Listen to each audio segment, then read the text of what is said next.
Dear Venerable Brother, Dhamma friends, we are going to have the last Dhamma discussion of this Kalalgoda English medium retreat. So we have received a couple of questions and Chandrika is ready to present them. So we will start the session with written questions.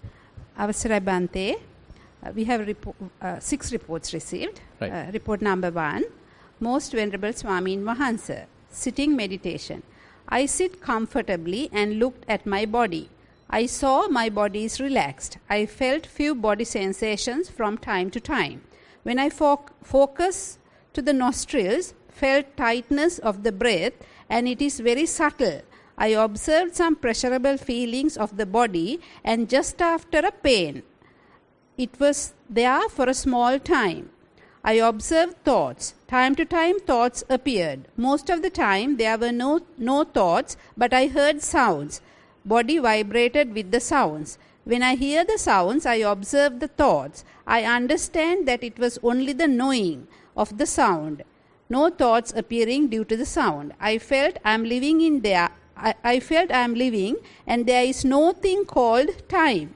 I stayed long time like that and felt that it was clear all over as if mindfulness was spread without a boundary. When I stay sometimes without thoughts, I felt the vibration of forehead. With that, mind come to the body. Again, I watched the thoughts. It happened from time to time. Good. So I think I already discussed in the morning also that how an Arahant is defining about his experience. So there are various things coming to his eyes. Say he can see things. But the thing is, mind remains calm without mixing with these objects, and basically the mind is still. So similarly, so we are slowly we are not arahants yet, but some amount of experience time to time we have to gain. So then it sort of clarifies the path, and we feel confident. Okay, we are moving towards that direction. Still, we can't maintain it for the 100% because the Arahant's case is that he is completely free from the defilements, so he can maintain it for the utmost level. But when the ignorance is abandoned, fair amount of wisdom is established. So as a result of that, nothing is grasped, and we may come to the situation where mind remain calm, still, without grasping anything, and without making a self. And as you correctly mentioned, so that awareness has no limit. So it is not a kind of a fixed awareness to a particular object or a particular place, kind of a narrow awareness. Rather, the awareness is spread out all around. There is no boundary. So once we recognize that, just try to be there. So how we can dwell there? To just be there. So the moment that we start doing something, then again what we do is a kind of a sankhara, kind of a formation. So that's what we need to understand. So don't make any formation or any kind of a volitional activity there. Just remain there, calm, relaxed, quiet, but mind does not move here and there. And mind remains calm, mind remains still, but there is no any particular focus to a particular object. It's basically objectless. Some kind of a awareness is there, spreaded awareness is there. So this is where we need to understand, okay, now mind is not established, but still the awareness is present. Effortless mindfulness is available. It is not that purposely we are placing our mindfulness to a selected object. Rather, mindfulness is there. Simple as that. So, whoever written this, just maintain this place. And that's why Buddha particularly giving some emphasis to recognize this place. Because, it's difficult to recognize. Sometimes the point is that we appreciate, we give value only to a place where I exist, where a sense of I is there. But here you can't feel that kind of a strong sense of I. Everything is felt, but you can't feel strong sense of I. But just be there. Yeah. Same report, walking meditation. I was able to walk by looking at the mind after the sitting session. Previously, I couldn't see the mind when walking. But today it was successful. Only few thoughts were appeared. When I turned in the walking path, I felt that the world around me is like a huge lake with the transparent water. What arise? when I turned in the walking path, Right. I felt that the world around me. Yeah, Hari. It's like in my day-to-day life, when there is a bit of thoughts, I am having a huge pain of my forehead. After having it few times, I observed always it happens when I have lots of thoughts. Muscles of the forehead are tightening and there is a pain. Theruvan Sarana. Yeah. I mean, when we are familiar with emptiness, when you are familiar with calmness, relax, and sort of unestablished awareness, so there you will understand slowly, more you dwell there, more you abide by that, more you understand, okay, this when the mind occupies with some particular object, so it's a kind of a burden. So as we even today discuss in the Vijnana Ahara, where mind is established somewhere. The consciousness has taken an object. Name and form is operating. It has entangled it somewhere. So it's a burden. It's a kind of an entanglement, kind of a tanglement. So how to release it? So simple teaching that Buddha delivers in the Indriya Bhavana Sutta, Majjhima Nikaya last sutta, is that keep the mind unbinding or unattached in this simple, ordinary kind of equanimity, and there the mind has no any kind of a restriction, any kind of a burden, any kind of an attachment or grasping, but aware, fully aware. So that's why, I mean, it is not some kind of a sleepy, drowsy state. Rather, it's fully awake, but you can't say that I am awake to this particular object, rather the awareness is there. So you got the point, and simply it's a matter of maximizing it, dwelling in that experience as much as possible, and it's a kind of a maximizing. So that is where the progress happens. So you are able to do it while the sitting, but not while walking. Then we need to arrive walking as well. How about maintaining this kind of awareness while walking? Suppose now both is possible, but you can't do it while eating. So how about eating while keeping the mind like that, without attachment, without any grasping? Assume that you can do that. How about talking? Can you talk while keeping the mind sort of unattached? So likewise, it's a spreading out this whole experience to each and every activity, so that ultimately it is the nature. So we are not talking something artificial, but this is the natural state of the mind. We were in a kind of a wrong state. That's why. So people, I mean, we think that we were in a natural state, now we are going to an artificial state. Rather, this is the natural state. Nibbanic state is the natural state of the mind. So quite simple, unconditioned. No attachment, no grasping, no burden, no I. Simple awareness is there. No lust, no hatred, no delusion.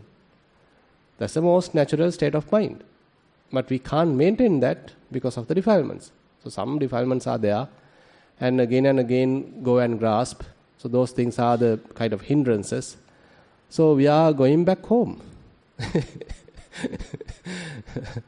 So welcome home. Right. If the yogi wants to discuss further, please raise your hand. Is it yours? Yeah, I felt. Okay. Just continue. There is nothing, I mean, it's kind of effortless kind of a practice now we are moving towards now. Previously we were doing it, basically. We were doing practice, right? But now once we recognize this state, just be there, dwelling there, effortless, no object, calm down, relax, enjoy. Right. Report number 2, walking meditation. Today I did longer sessions of walking meditation than I normally do. I felt the sensations on my feet, and over time the external thoughts reduced. Should I feel anything else? Sorry? I felt the sensations on my feet, and over time the external thoughts reduced. Should I feel anything else on walking meditation? That you should know. Why are you asking from me? Should I feel anything else? So why did you feel anything else? Yes. So if there may be various things available, but I mean it depends on how you are paying enough attention. Say for example, we can walk over here, and you might only felt the hardness, but maybe coolness is still available, isn't it? If you pay attention, probably you can recognize that sensation as well. Maybe some soft sensation, refined sensation is also there. So at the beginning, we can't recognize all that detail. What we do is we are maintaining some amount of mindfulness, and we are using some gross sensation like hardness to establish mindfulness. After that, probably, we need to sort of be curious. What are the other things available? So that we need to recognize through our body. So when the foot is touching, so what else is available? Is it only the hardness available, or is there any other thing? Can't I feel the coolness? Can't I feel the heat? Or can't I feel the movement? Maybe the vibrations, maybe the pressure. So likewise, you need to have little curiosity. What else is there? So you should recognize that. You should investigate that. Then you may reveal that. So you have to be very careful, sensitive, fully in the present moment, curious about what's there, and it will be available to you. Yeah. Sitting meditation. After the walking meditation, I sat down. Thoughts are much less during seated meditation compared to walking meditation. Sometimes even no thoughts. However, I cannot sit for long. I feel like opening my eyes. I can sit maybe for 15 to 20 minutes only. Thero Saranai. Open your eyes but maintain the same state, if possible. You know that the opening eyes won't be a distraction once you reach the state where mind remains empty. But only thing is, at the beginning it would be difficult because mind is tempted to get objects. Mind is tempted to look at someone and particularly see on a particular person, so that you are giving a value to something. That's why you are closing your eyes. But once you are familiarized with it, even with eyes open, your eyes is not focused onto something. Say, අපි කියන්නේ අර හිස් බැල්මක් කියලා kind of බලාගත් අත බලාගෙන ඉන්නවා කියන්නේ. So we are just looking at, but the mind is not focused onto anything. Something like that. So even though you feel like opening your eyes, just open your eyes and just be. May I know who has written this part? Yeah. Can you explain a little bit how you come to this state? Yeah, please come forward.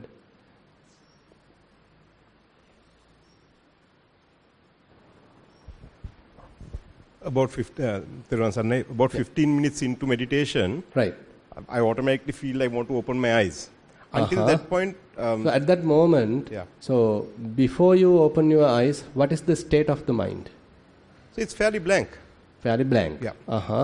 So that means your mind is not established anywhere? No, it's not. No, good. So you are doing walking or sitting? This is when I was doing sitting. Sitting. Yeah. How about your walking practice? So walking practice is what I mentioned earlier. Today I did probably more, maybe 45 minutes at a stretch, maybe 3 sessions today. And after that 45 minutes I've sat down. Yeah, okay. During that 45 minutes, what is your main concern? Like, what is your primary object? It's the sensation under the foot. So that's. So during your observation, what has happened to those sensations? So the sensation from the very beginning, it stays the same. Remains the same. Remains the same. I haven't investigated further. I'm the one who asked the question, what next? Right. So that's why you need to investigate. Right. So the thing is, now it's a kind of a gradual progress, kind of a stepwise process. So more you investigate, more you understand the reality. More you understand the reality, there's nothing to grasp. Simple as that. Say you understand, so once you understood, then you understand, okay, there is no point of grasping, there is nothing worthy of grasping. Or it is completely transient, because you saw, under your very nose you saw, okay, things are constantly changing, inconstant, or going through some sort of a unsatisfaction or kind of a suffering process. And things are beyond my control, so why should I grasp then? Then with that understanding, mind automatically let it go. Simply relinquish. And then you keep the mind completely relaxed without holding anything. So that's why we are developing wisdom by thorough investigation. So the investigation is necessary. So while walking, if you are able to recognize all different sensations, see how they are behaving. So you are a silent observer and you are allowing all these things to manifest as they want, and you become an observer. You are learning through this observation. And while sitting, basically, were you practicing Anapanasati or Anapanasati? So in that case, Anapanasati disappeared. This in-breath and out-breath disappeared. Or just remain calm at that level. So don't change yourself. Just see whether you are able to regain in-breath and out-breath. Because sometimes what happens is, breath becomes somewhat subtle, but your mindfulness is not capable of recognizing that. It's not sharp enough. But while you are there carefully, again mindfulness can become sharp so that you will be able to recognize in-breath and out-breath. So it is still there, but we didn't perceive it previously. And later, as you are further progressing, further the in-breath and out-breath can become further subtle, and even it can disappear, still remain a little bit calm without putting your attention to something else or falling asleep. So just be by simply staying at that moment. So that is even a higher level of concentration. So they are also now assume that while you are going through this process, are you gaining any kind of sensations throughout the body? No? Not really. Okay. Okay. So then that means, still the sensations are not evident, but you are going through the Anapanasati track. So at that moment, then don't open the eyes. Not good, because then you will be distracted. So better simply maintain your attention at the breath, even though it is not much visible there. By the way, as a side question, during the daily activities, are you with many thoughts or mind is completely quiet? Not a tremendous amount of thoughts. Tremendous amount of thoughts? Not a tremendous amount of thoughts. Yeah. Not a tremendous, yeah. So that means anytime can you keep your mind quiet? I must try. I haven't tried. Okay. Yeah. You can try that, because some progressive symptoms are there, but you need to somewhat further develop the wisdom part, so that mind does not want to grasp anything. Okay, yeah. Thank you. Thero Bante.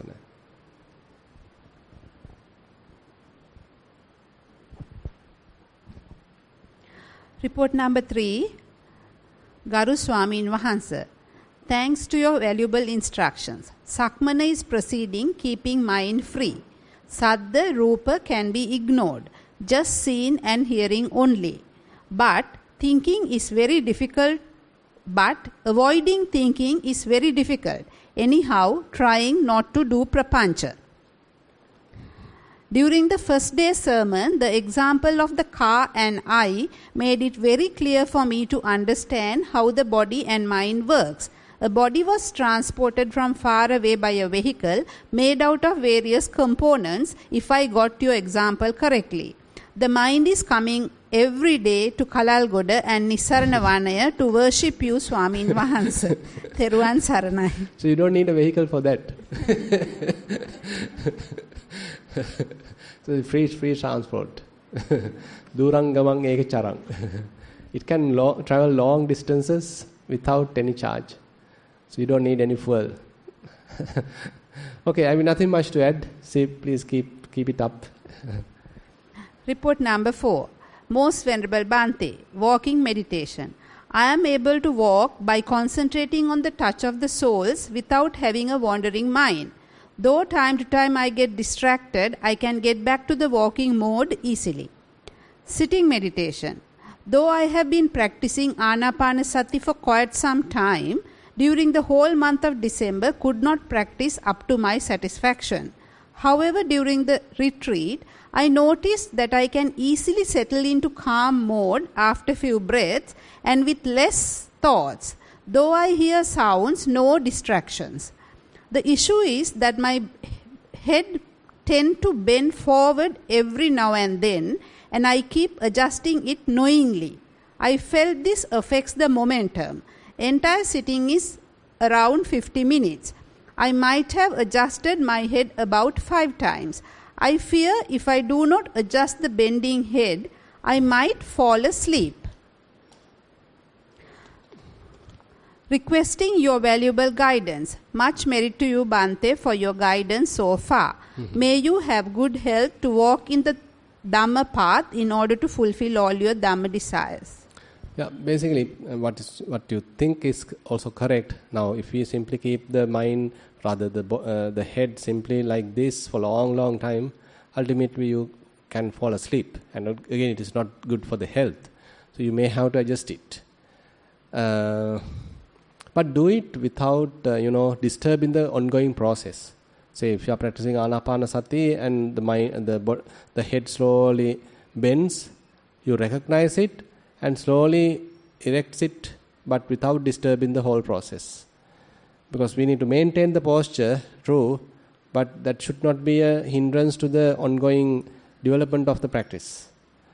So other thing is that either you can place your attention on the neck and then you straight it up so that some amount of sensations you can recognize. Then you are putting that part also into your practice. It is not that you are ignorantly, quickly stretching it up. Rather, you are fully aware of what's really going on there, and you are even paying some close attention, and then slowly you are raising it up, fully aware what has happened, and then you are returning back to the breath. Either way is okay. I think this should be fine. Or else what you can do is to have a kind of a situation where you can rest your head so that it is not bending to the front. So that actually you can do maybe later, because for the time being I feel you better give some value to the posture so that you are maintaining or seasoning the posture. Yeah. Report number 5. Venerable Bhante, I wanted to practice element meditation after yesterday's sermon. So once I sat down to meditate today, I relaxed my body, watched the breath, and once everything became fairly quiet and settled, I brought my attention to where I felt pressure in my body. I felt pressure on my eyelids, lips, fingers clasped, buttocks, feet, etc. At these places, I noted it as Patavi. When I felt a vibration across my chest area, I noted it as Vayo. The saliva accumulated in my mouth as Apo. The heat felt on my foot pushed against the cushion as Tejo. I watched these sensations arise and fading away. Did I practice this meditation correctly? Please advise. Thero Saranai. Yeah, that's also correct. That but you have little feel like trying to enforce the practice rather than recognizing things. You are very much like you have some gathered information. Okay, this is Patavi, this is Apo, this is Tejo, this is Vayo.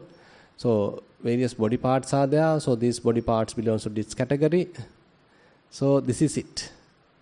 So I'm just giving a little clue. There's a possibility that we are trying to impose our book knowledge into the practice. That is not the correct thing. What we need to do is forget about the book knowledge and recognize what are the sensations available, the element characteristics available by their own manifestation.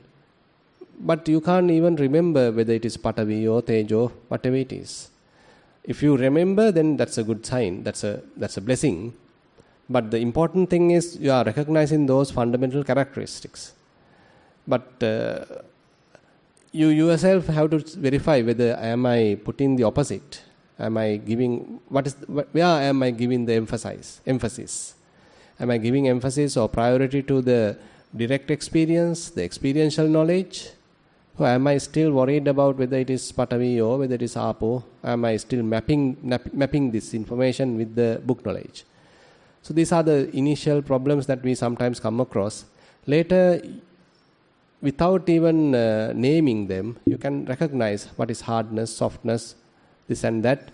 You don't even need to know whether it is Patavi or Tejo or Vayo. immediately if they are visible, then no problem at all. Now say for example, you are feeling hardness and you felt that, and hardness belongs to Patavi, that you immediately as a quick reminder you got it. It is not that you purposely reminded that. Then it's all right. I think you understand what my point. So as much as possible, give more prominence to the practice. Practice is so simple. You don't need to put even words into the practice. Practice is so simple and so direct. You are directly touching it, directly feeling it. Yeah. But there's just one question on that. Yeah. Now, if you have been practicing Anapana and if you have been progressing on Anapana, right. Is it advisable for you to come back and do Dhatu Elemental Manasika? meditation. Yeah, it depends. It depends. It depends. Because sometimes there are several categories of yogesa there. So some people, they directly go through Anapanasati. They don't need to divert to elements meditation. And at one point, even in-breath and out-breath become elements.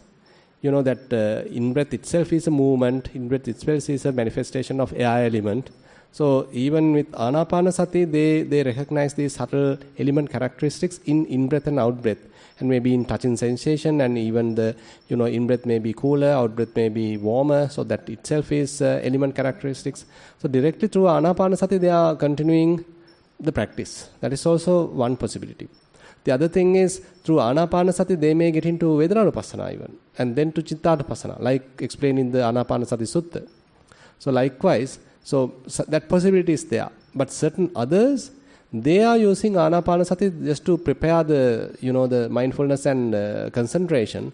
But while they practice Anapanasati, many element characteristics starts appearing in their body. So then their path better divert to the element characteristics and better pay attention to them. Because this is a very, very rich area for us to continue the elements meditation. So therefore, it's difficult immediately to say beforehand what we need to do unless we go through the practice and how practice is kind of maturing or evolving. Yeah. You have a question? Yeah. Bhante, that part of that report is that he or she felt right. Of that element. So session. Mic doesn't work.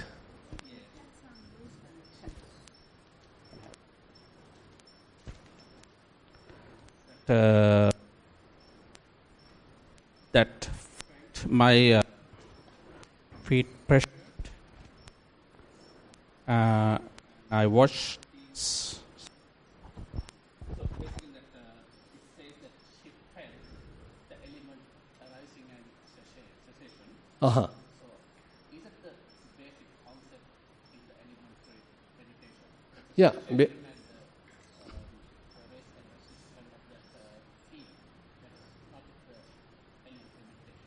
No, actually, knowing elements is one aspect.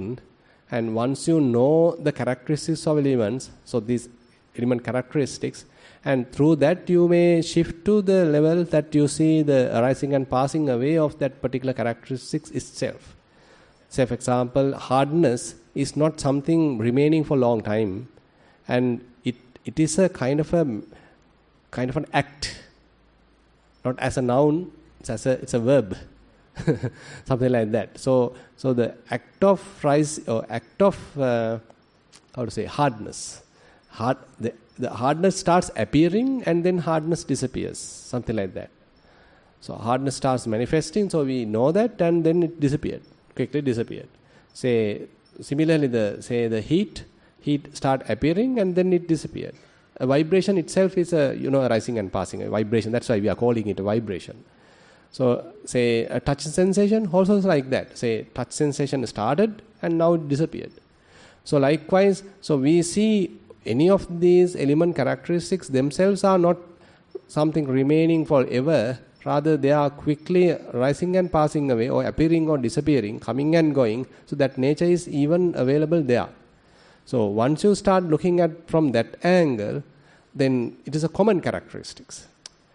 So it is not unique to only to Patavi. It is common even to the Apo, even to the Tejo, even to the Vayo. So those are common characteristics. So our attention is now given more into the common characteristics. That's why there's a beautiful book that the Paving the Way, in that Sayadaw Upandita's book, Paving the Way. So he beautifully mentioned this stepwise process. First you may get kind of the shape of the body while you are walking, for example. Then you get different kind of manifestations, how the legs are moving. It may be you interpret it like rowing a boat, riding a bike, something like that. So those are another level. And then you shift to the element characteristics, say hardness, softness, roughness, smoothness, heaviness, lightness. So these are where you are now grounded on the individual characteristics, private characteristics of the dhatu, of the elements. And then further, more you do the investigation, you will be shifted to the Sankata Lakkana. So that's the English term. Maybe condition characteristics, where all the conditioned phenomena are showing certain characteristics. So that is nothing but we can recognize a rising, passing away, and in between a constant change. And that is the conditioned characteristics, Sankata Lakkana.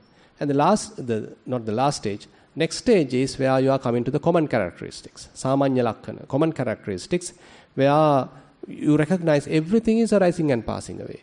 Everything is changing. Everything is impermanent. So the impermanence, anicca, as a universal characteristic.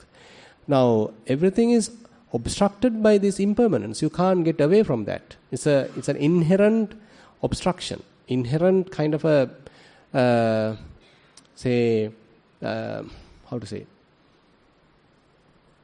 inherently available, unavoidable feature is that rising and passing or changing. You can't stop changing. So then you feel, utter suffering. So how can I find a lasting happiness in this kind of a changing process? So if I want to be happy, so I need things in a certain manner, in a certain way. But that certain manner, that certain shape, certain way changes. Then can I have the happiness for a long time? I can't, because it has become something else. Assume that I want this color to be red, or rather say this is green. So I like green, so I want it because I like green. Assume that it has changed to red. Can I be happy then? I can't be happy because I want this to be green forever, but quickly it has changed its color to red. Then I'll be unhappy because of that change. So likewise, so assume that you simply want your body to be beautiful, healthy forever, but it's changing. Now it has become sick and old, decayed, something like that. So likewise, so the inherent characteristics of impermanence is now taking you to the unsatisfactoriness. So you are recognizing this unsatisfactoriness, dukkha, as another characteristic. And then things are happening beyond my control. I couldn't have any kind of an influence to this process other than simple acceptance. So you become a mature person and you simply accept, yes, this is the reality. So what's the next step? You give up. No point. This doesn't belong to me. Say body is a natural thing. It has so many conditioning phenomena. You need food, you need medicine, you need air, you need oxygen, you need water and this and that. Everything is necessary for this body to maintain. Without it, you can't maintain it. So likewise, all the phenomena are so dependent. So ultimately what happens is mind gives up. Everything is given up. Nothing to hold. Nothing is worthy of attaching. Something like that. Yeah. Report number 6, Theruvan Saranai, Dear Bhante. Please explain what is Dolos Dhatu Bhavanava. Dolos or solos maybe. Actually, she's written it as Dolos. This Chakku Rupa Chakku Viññāna, 3 into 6, 18. Atalos, then in that sense. Because Chakku Dhatu, so Rupa Dhatu and Chakku Viññāna Dhatu, Similarly, Sota Dhatu, Saddha Dhatu and Sota Vijnana Dhatu. So likewise, you can come up with 18 kinds of Dhatu. So 18, another way of categorizing these things. So the point is so rather than you recognizing Chakku, the eye belongs to you, you recognize it as an impersonal entity. The function of eye doesn't belong to you. It's depending on conditions. The function of ear doesn't belong to you. It's a function. It depends on so many conditions. So likewise, so the dhatu, the term dhatu basically emphasizes the non-personal or impersonal, non-self characteristics. So that is where the dhatu is, even in the dhatu manasikar, the element meditation, the ultimate objective is to realize the non-self. Your perception has completely changed. Previously you had the perception of an animal when you are killing the cow. But now you are selling the meat, selling the flesh. Now everything has changed. You are simply selling meat. Isn't it? Likewise. So the dhatu, the term dhatu, basically means certainly impersonal. So it depends on other conditions, but it has no person in it. There is no self in it. There is no essence in it.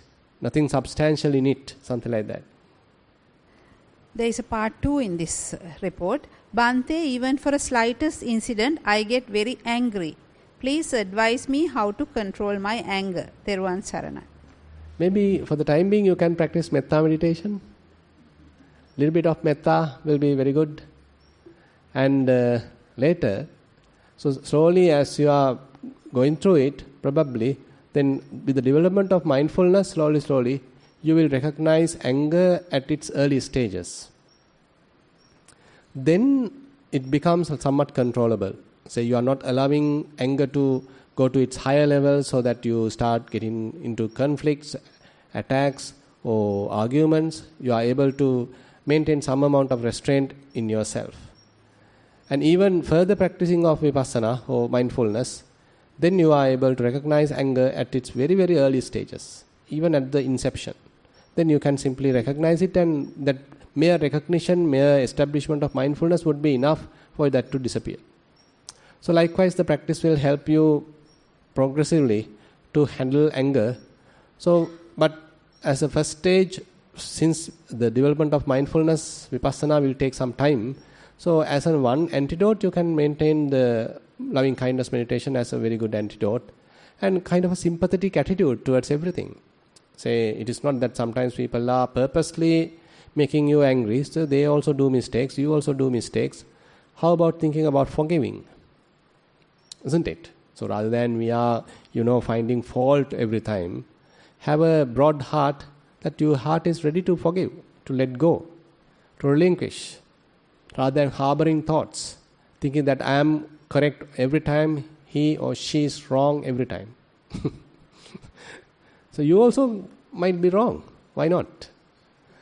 So sometimes we think that every time, okay, I am correct, I am the best, I am correct, I am the boss. So rather than thinking like that, so how about you being admitting your own faults? So you are forgiving yourself. Well, sometimes we are very critical and always finding faults, so that mentality is there sometimes. And particularly with the people who are anger character or buddhi character, where they can see even subtle things. So then sometimes finding fault has become kind of a natural behavior. So we need to understand what are these natural behaviors within us. So slowly, understanding them and not allowing them to take us for a ride. So not allowing quickly to get anger and reacting and blaming and get into arguments and all that.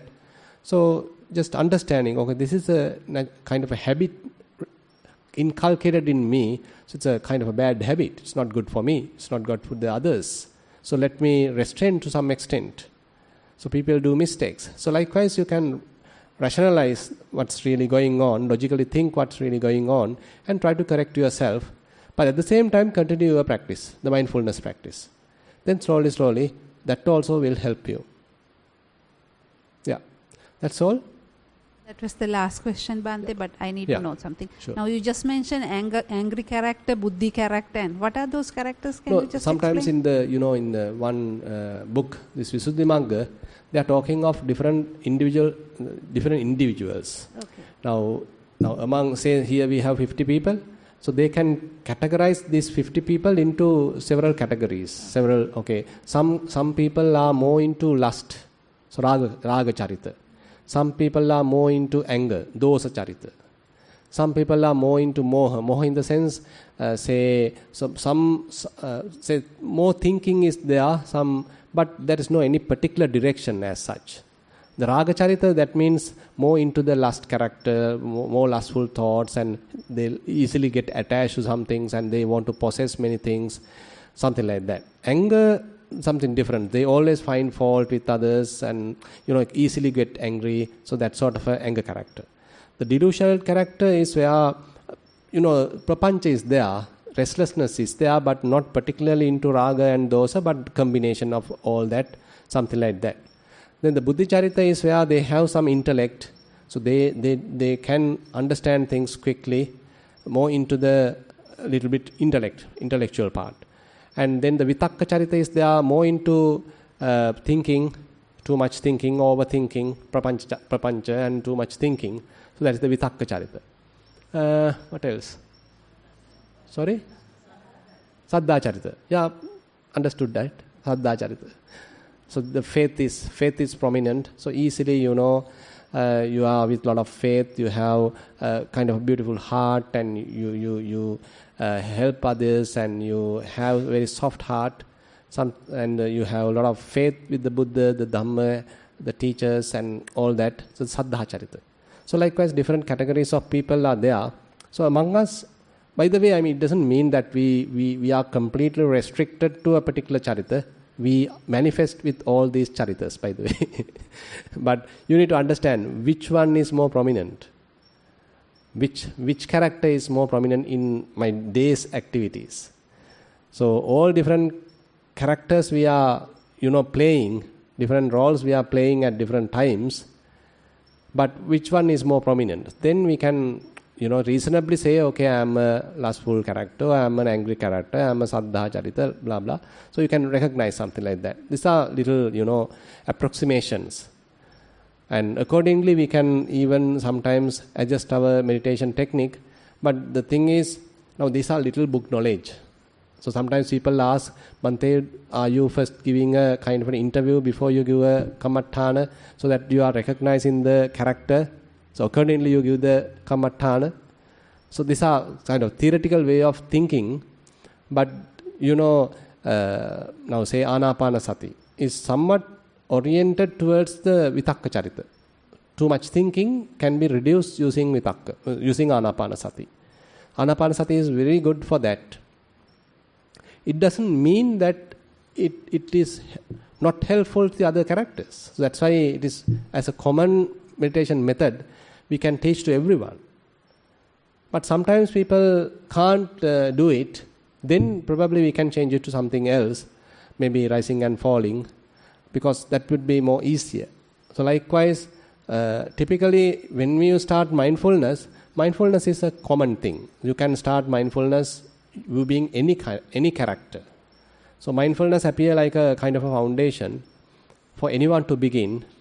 And then as you are continuing your practice, then slowly, with discussions, probably how you interpret your experience, how you are coming up with various obstacles, probably now you are showing certain characteristics, whether you are faith character or buddhi character or lust character. So with the interpretations, with your experiences, probably we can recognize something like that. Yeah. So anything else? So we are going to wind up.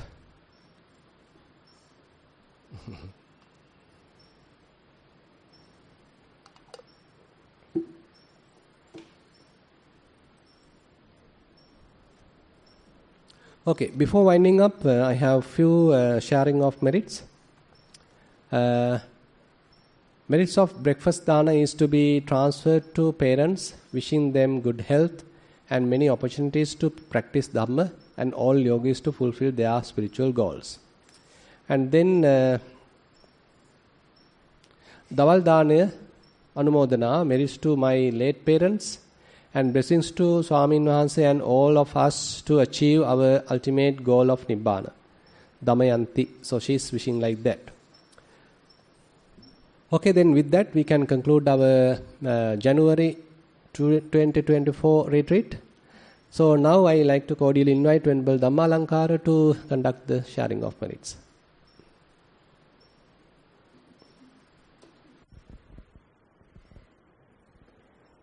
Sorry. Pinnotuni, please recite a namaskara 3 times in order to observe Ajivattamaka Sila.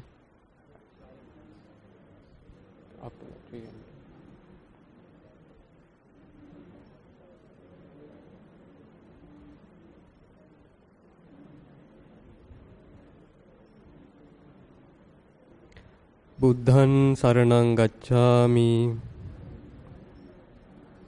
Dhamman saranang gacchami. Sanghang saranang gacchami. Dutiyampi buddhang saranang gacchami. Dutiyampi dhamman saranang gacchami. Dutiyampi sanghang saranang gacchami. Tatiyampi buddhang saranang gacchami. Tatiyampi dhamman saranang gacchami. Tatiyampi sanghang saranang gacchami. Saranagamanan sampunnang. Panatipata veramani sikkhapadan samadhiyami. Adinnādhāna veramani sikkhapadan samadhiyami. Kāmesu miccācārā veramani sikkhapadan samadhiyami. Musāvādā veramani sikkhapadan samadhiyami. Pisunā vācā veramani sikkhapadan samadhiyami. Parusā vācā veramani sikkhapadan samadhiyami. Sampappalāpā veramani sikkhapadan samadhiyami. Micchā ājīvā veramani sikkhapadan samadhiyami. Tisaranena saddhiṃ ājīva attamaka sīlaṃ dhamman sādhukaṃ surakkitaṃ katvā appamādhena sampādhe tabbang. Pinnotuni, let's share our merits with our past relatives and celestial beings and whoever wants merits from us. Ektāvatā ca amhehi sambhadam punya sampadang sabbhe deva anumodhantu sabbha sampatti siddhiyā. Ektāvatā ca amhehi sambhatam punya sampadang sabbhe bhūtā anumodhantu sabbha sampatti siddhiyā. Ektāvatā ca amhehi sambhatam punya sampadang sabbhe sattā anumodhantu sabbha sampatti siddhiyā. Ākāsattā ca bhummattā devānāgā mahiddikā puññantaṃ anumoditvā ciran rakkantu sāsanaṃ. Ākāsattā ca bhummattā devānāgā mahiddikā puññantaṃ anumoditvā ciran rakkantu desanaṃ. Ākāsattā ca bhummattā devānāgā mahiddikā puññantaṃ anumoditvā ciran rakkantu mam paraṃ. ඉදං වෝ ඥාතිනං හෝතු සුඛිතා හුන්තු ඥාතයෝ ඉදං වෝ ඥාතිනං හෝතු සුඛිතා හුන්තු ඥාතයෝ ඉදං වෝ ඥාතිනං හෝතු සුඛිතා හුන්තු ඥාතයෝ ඉමිනා පුඤ්ඤ කම්මේන මාමේ භාල සමාගමෝ සතං සමාගමෝ හෝතු යාව නිබ්බාන පත්තියා ඉමිනා පුඤ්ඤ කම්මේන මාමේ භාල සමාගමෝ සතං සමාගමෝ හෝතු යාව නිබ්බාන පත්තියා ඉමිනා පුඤ්ඤ කම්මේන මාමේ භාල සමාගමෝ සතං සමාගමෝ හෝතු යාව නිබ්බාන පත්තියා සාදු සාදු සාදු